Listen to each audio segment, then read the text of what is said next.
Des policiers anti-émeutes qui chargent la foule,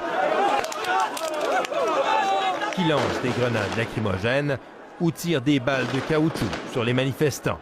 Des images qui se répètent semaine après semaine en France, jusqu'à en devenir presque banales. Oui, c'était... Mais pour Franck Didron, c'est tout sauf anodin, car sa vie a chaviré le 1er décembre dernier, tout en haut des Champs-Élysées. Toujours le téléphone à l'oreille, je tourne la tête, et là j'ai reçu une balle d'LBD 40. Et sur le choc, j'ai poussé un cri. C'était sa première manifestation.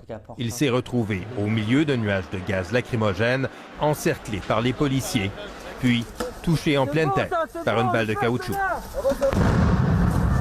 Et au moment du choc, j'ai volé en fait. Je suis tombé en arrière. Et 5 minutes après, tordu de douleur, je pouvais plus. Super mal.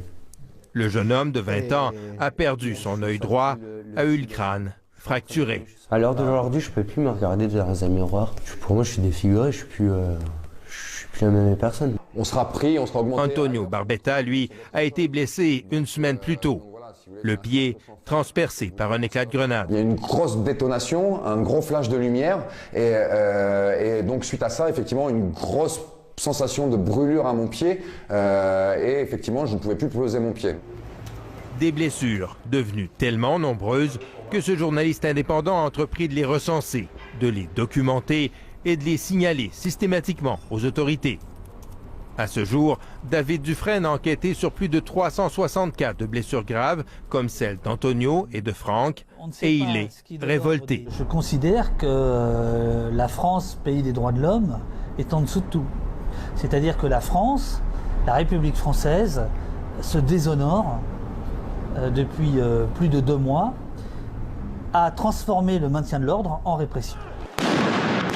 Le journaliste, comme beaucoup de médecins, critique surtout l'emploi massif des lanceurs de balles de défense, responsables de la plupart des blessures graves.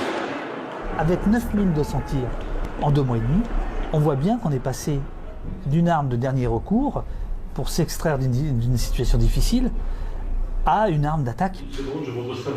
Franck et Antonio, eux, militent aujourd'hui activement pour l'interdiction de ces armes. Une cause pour laquelle ils marcheront à nouveau samedi aux côtés d'autres blessés pour la première fois depuis leur traumatisme. Pour ne plus être des statistiques anonymes, des victimes invisibles. Ici Jean-François Bélanger, Radio-Canada, Paris.